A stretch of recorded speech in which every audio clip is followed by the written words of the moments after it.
আমরা এই মুহূর্তে রয়েছি উত্তরা আধুনিক হাসপাতাল, আর ঠিক সামনে আপনারা দেখতে পাচ্ছেন আসলে আজকে ঢাকা সহ পুরো দেশবাসী শোকাহত এরকম একটি অনাকাঙ্ক্ষিত ভয়াবহ দুর্ঘটনার শিকার হয়েছেন উত্তরা মাইলস্টোনের শিক্ষার্থীরা। আপনারা দেখতে পাচ্ছেন যে এই হাসপাতালের সামনে আসলে অনেক ধরনের মানুষ এখানে ভিড় করছেন। তার মধ্য থেকে অনেকে রয়েছেন যারা রক্ত দিতে আসছেন এবং অনেকে রয়েছেন যারা এখানের স্বজনরা এবং অনেকে দেখতে আসছেন। তাদের মধ্য থেকে দেখা যাচ্ছে যে অনেকেই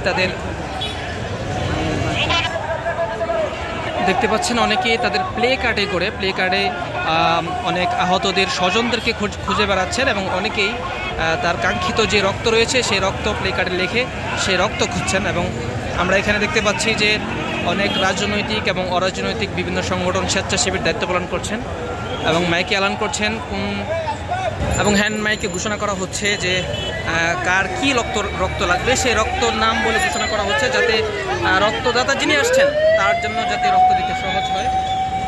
এবং এখনও আমরা জানি যে এখন পর্যন্ত উদ্ধার কাজ চলছে, একের পর এক অ্যাম্বুলেন্সে করে দগ্ধদেরকে নিয়ে আসছেন এবং নিকটস্থ বিভিন্ন হাসপাতালে তাদেরকে ভর্তি করানোর চেষ্টা করছেন। সেই সাথে উত্তরা এবং উত্তরার আশেপাশে যত স্কুল কলেজ রয়েছে, ভার্সিটি রয়েছে এবং বিশেষ করে মাদ্রাসার ছাত্ররা তারা কিন্তু দল বেঁধে রক্ত দেওয়ার জন্য প্রস্তুত। ইতিমধ্যে আমাদের উত্তরার যে সুনামধন্য প্রতিষ্ঠান আল জামিয়াতুল মানহাল থেকে প্রায় অর্ধশতাধিক ছাত্র কিন্তু রক্ত দেওয়ার জন্য বিভিন্ন হসপিটালে তারা চলে গিয়েছেন। এবং আমরা আজকে খুব লক্ষ্য করেছি যে স্বেচ্ছাসেবক হিসেবে বিভিন্ন ইসলামিক দলগুলো এখানে উপস্থিত ছিলেন, রাজনৈতিক দলগুলো উপস্থিত ছিলেন। তার মধ্য থেকে বাংলাদেশ জামায়াতে ইসলাম এবং ইসলামী আন্দোলন সহ আরও বিভিন্ন রাজনৈতিক স্বেচ্ছাসেবী কর্মীরা কিন্তু তারা আজকে এখানে উপস্থিত রয়েছেন। বিভিন্ন নিয়ম শৃঙ্খলাগুলি তারা সুচারুরূপে পালন করার চেষ্টা করছেন।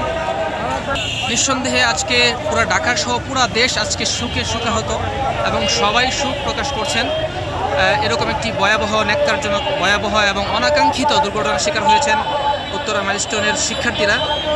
সবাই আশা করছে যাতে ভবিষ্যতে এরকম কোনো ভয়াবহ দুর্ঘটনার পুনরাবৃত্তি না হয়।